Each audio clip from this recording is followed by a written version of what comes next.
তারপর তারপর আর কি, এই কয়েকদিনে কুমার আমাদের সঙ্গে একবারও জিততে পারেননি। প্রত্যেকবার উনি হেরেছেন। আমি খেলার কথা বলছি না সমৃদ্ধি। তাহলে আমি বলছিলাম যে তোমার আর ভাই দাদার মধ্যে আর কিচ্ছু হয়নি? স্বাভাবিকতার ঊর্ধ্বে আর কিছু ঘটাচ্ছিল বুঝি? না না সমৃদ্ধি, আমি সে কথা বলছি না। আসলে তোমরা ভ্রমণে যাবার পর রাজৌদি এমন অশান্তি করলেন, তাই ভাবলাম যে তার রেস তোমাদের মধ্যে পড়েছে কিনা। আমরা ভ্রমণে যাওয়ার পর রাজৌদি অশান্তি করেছিলেন? রাজৌদি বলেছেন যে তোমার আর ভাই দাদার বিবাহ নাকি অশুভ। তোমার জন্মকুণ্ডলিতে দোষ আছে, তাতে নাকি ভাই দাদার প্রাণ সংশয় হতে পারে। আর এই সব কিছু রাজিমা আর তোমার দাদা জেনে শুনে তোমাদের এই বিবাহ দিয়েছেন, যাতে ভাই দাদার ক্ষতি হয়। উনি এমনটা বলেছেন? শুধু বলেননি সমৃদ্ধি, তিনি রাজিমাকে অসম্ভব অপমানও করেছেন, এবং সেটাও বাইরের লোকের সামনে। আমি বলেছিলাম যে তোমার দাদা এসবের কিছুই জানেন না, তাই তিনি রক্ষা পেয়েছেন। তুমি জানো সমৃদ্ধি, উনি আমাকে ওই ষড়যন্ত্রকারীদের মধ্যে ফেলেছিলেন। প্রাসাদে এত কিছু ঘটে গেল। তাই আমি তোমার কাছ থেকে জানতে চাইছিলাম।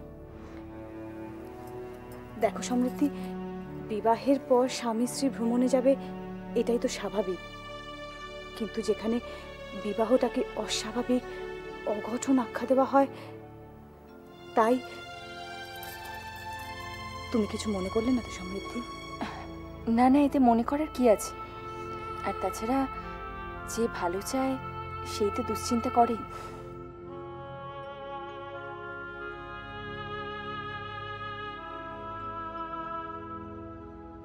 রাজকুমারী, এসো জয় দাদা, এসো। কি করছিলে? এই তো একটু গল্প করছিলাম। ভাবলাম ও একা থাকবে, তাই একটু সঙ্গ দিচ্ছিলাম। এখন তো আপনারা এসে গেছেন, আমি আসি সমৃদ্ধি। এসো বৌদিদি, আবার এসো কিন্তু।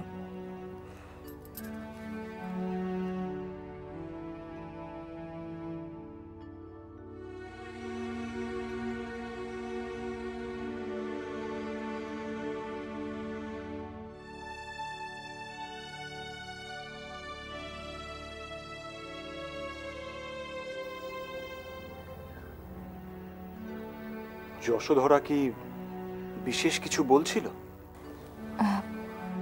আমরা ভ্রমণে যাওয়ার পর প্রাসাদে যে বিশেষ ঘটনা ঘটেছিল, কথা প্রসঙ্গে বৌদিদি সেটাই বলছিল। আমরা ভ্রমণে যাওয়ার পর কি হয়েছিল? অবশ্য ইচ্ছে করলে কিন্তু এই সমস্যাকে এড়ানো যেত, যদি সময় মতো আমাদের জানানো হতো সমৃদ্ধির জন্মকুণ্ডলিতে এই দোষ রয়েছে। কে জানাতো রাজৌদি? রাজিমা স্বয়ং জানাতেন। রাজিমা? হ্যাঁ হ্যাঁ, রাজিমা। তিনি সবটাই জানতেন, কিন্তু ইচ্ছে করে চুপ করেছিলেন, যাতে আমার ভাই মহান আমার জীবন নষ্ট হয়ে যায়। আমার মনে হয় আপনার কোথাও কোনো ভুল হচ্ছে। রাজিমা কিছুতেই এ কাজ করতে পারেন না। তবে কি আমি মিথ্যে বলছি? আমি এমনি এমনি কোনো কথা বলি না মীনাক্ষী। আমি নিশ্চিত যে রাজিমাই মহান আমার বিরুদ্ধে এই ঘৃণ্য ষড়যন্ত্রে লিপ্ত ছিলেন।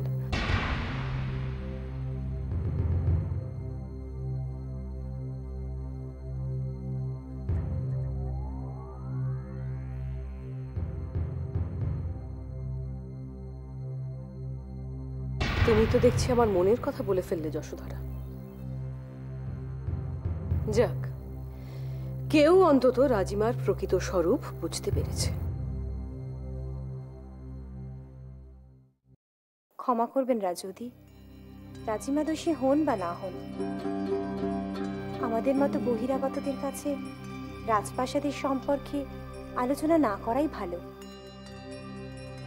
এতে রাজবংশের সম্মানহানি হতে পারে। হোক, তাতে আমার কিচ্ছু যায় আসে না। আমার কাছে আমার ভাইয়ের জীবনের থেকে গুরুত্বপূর্ণ আর কিচ্ছু নয়। যে এত বড় ঘৃণ্য কাজ করেছে তার মুখোশ আমি সবার সামনে খুলে দেব। রাজিমা যে কত বড় পাপী সেটা প্রত্যেকের জানা প্রয়োজন।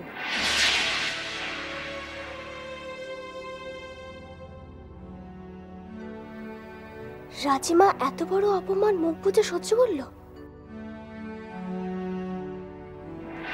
আপনি রাজিমাকে এখান থেকে তাড়িয়ে দিতে চান?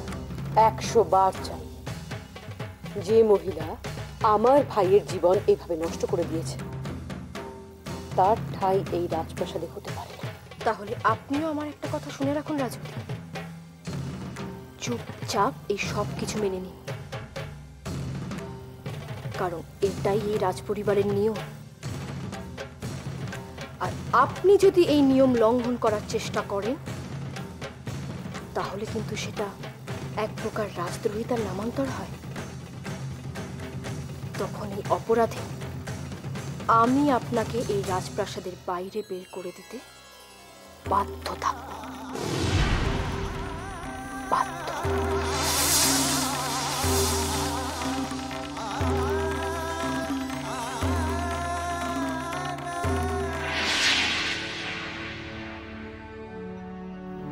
মা কথা বলেছে, আমার তো বিশ্বাসই হচ্ছে না।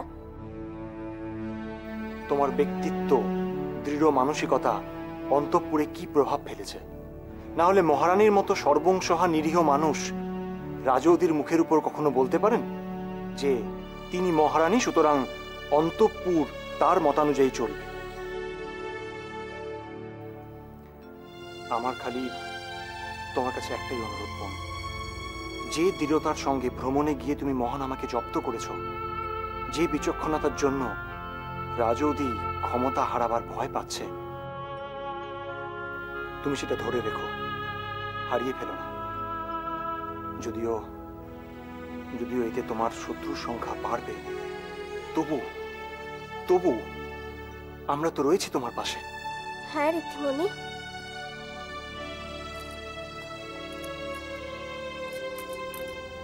আমি আর রাজিমা তোমার সঙ্গে অন্তঃপুরে থাকবো, আর জয়ম ভাই কাকাকে সামলাবে, কারণ ভাই কাকা তোমাকে এত সহজে ছেড়ে দেবে না। আর রাজিমা তোমাকে অন্তঃপুরের প্রত্যেকটা মানুষের দুর্বলতা, চারিত্রিক দৃঢ়তার কথা বলে দেবেন, যাতে যে কোনো পরিস্থিতির মুখোমুখি তুমি সহজভাবে দাঁড়াতে পারো। জয় দাদা, আমি তো সংসার করতে চেয়েছিলাম, যুদ্ধ তো চাইনি।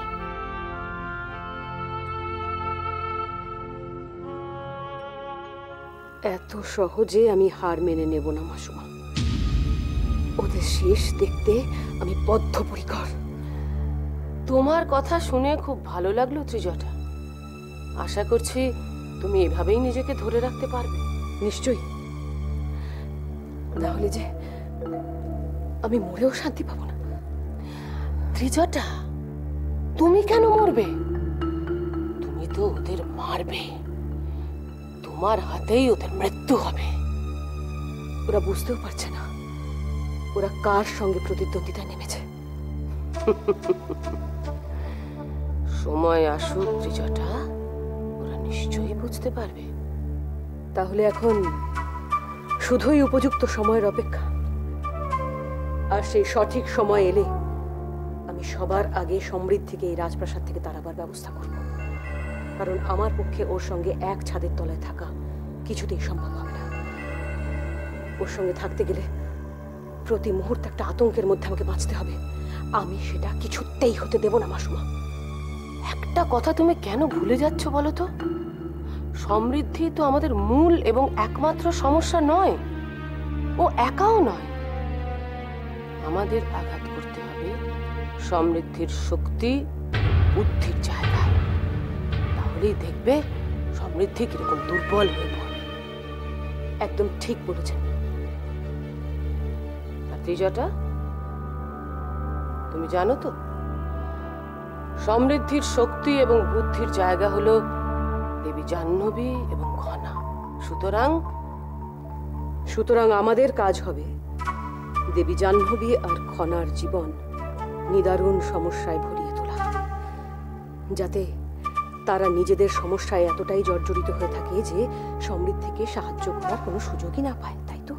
এই তো ত্রিজটা, তুমি একদম ঠিক বুঝেছো। আপনি শুধু দেখে যান মাসুমা, আমি ওই রাজিমা আর খনার জীবন ঠিক কতখানি বিষাক্ত করে দিই।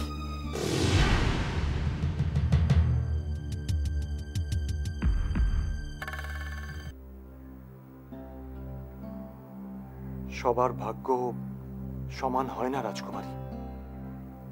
ঈশ্বর এমন কিছু মানুষকে পৃথিবীতে পাঠান যারা বহুকাল ধরে চলে আসা জীর্ণ ব্যবস্থাকে পরিবর্তিত করার ক্ষমতা রাখে, পাপের নাশ করে। কালের পাতায় তাদের নাম স্বর্ণাক্ষরে লেখা থাকে। যেহেতু তাদের জীবনের অর্থই হলো লড়াই, তাই সুখ শান্তির পরিমাণ সাধারণের থেকে তাদের ভাগ্যে কমই থাকে। আর তাছাড়া এমন কিছু করা যাদের অন্যের উপকার হয়, তাতেও এক ধরনের সুখ আছে। আর সংসার, সে তো কাঁটা বেছে মাছ খাওয়ার মতো। রাজা প্রজা যেই হোক না কেন, সকলকেই কাঁটা বাঁচতে হয়। কাঁটা থাকবেই এবং তা বাঁচতেও হবে। আচ্ছা আচ্ছা, ভ্রমণে কি কি হয়েছিল তা তো খনার কাছ থেকে আমার শোনা হয়ে গেছে,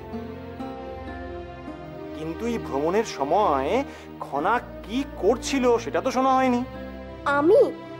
আমি আবার কি করব?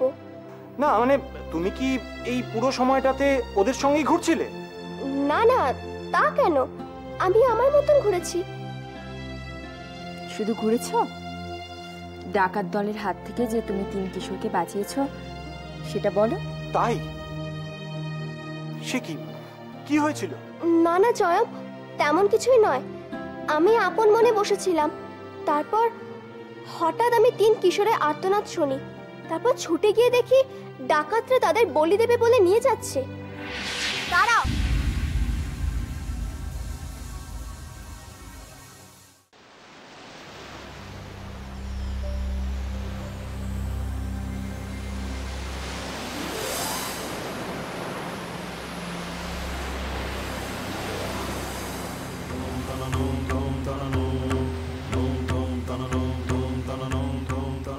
ওকে ছেড়ে দাও।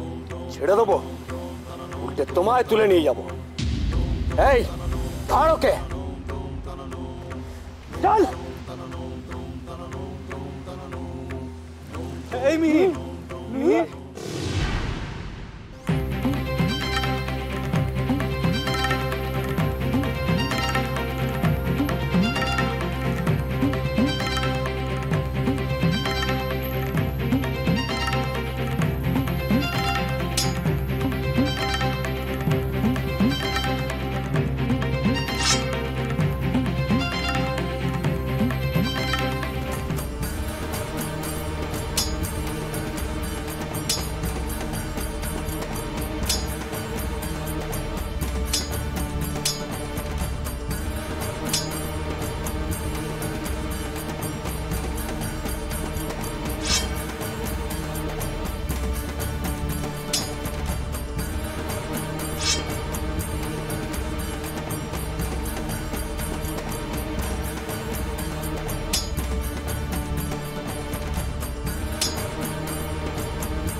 ওর জ্ঞান ফিরেছে? তুমি কে? তুমি একজন নারী হয়ে এত সুন্দর অস্ত্র চালনা কোথায় শিখলে? আমি চলি, তোমরা সাবধানে ফিরো। হ্যাঁ, দাঁড়াও দাঁড়াও, তুমি কে বললে না তো? এই সকাল জ্ঞান ফিরেছে। দেখো বন্ধু, ওই মেয়েটি আমাদের ডাকাতদের হাত থেকে বাঁচিয়েছে।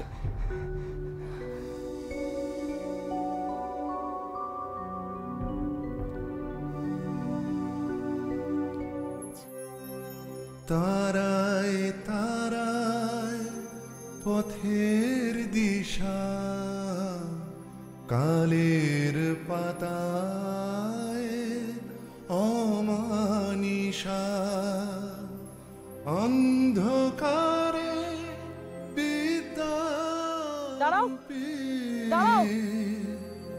আলোর তুমি এক কোনা। ব্যাস, তারপর ডাকাতরা পালিয়ে গেল আর আমিও চলে এলাম। ওই ওই 3 কিশোরকে তুমি চেনো? না। ওরা কি তোমাকে চিনতে পেরেছে? তোমার মুখে কি আবরণ ছিল? না জয়ম। প্রণাম রাজকুমারী, মহারাজ আপনাকে ডেকে পাঠিয়েছেন। হঠাৎ? রাজপুরোহিত মহাশয়ের পুত্র এসেছেন তাই।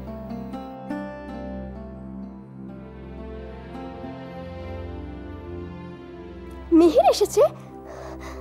রীতিমণি, আমি চাই। হ্যাঁ,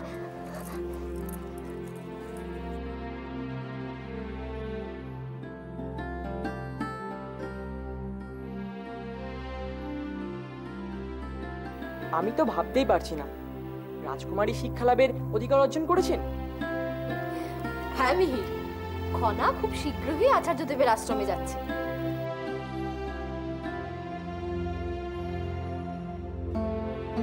মিহির,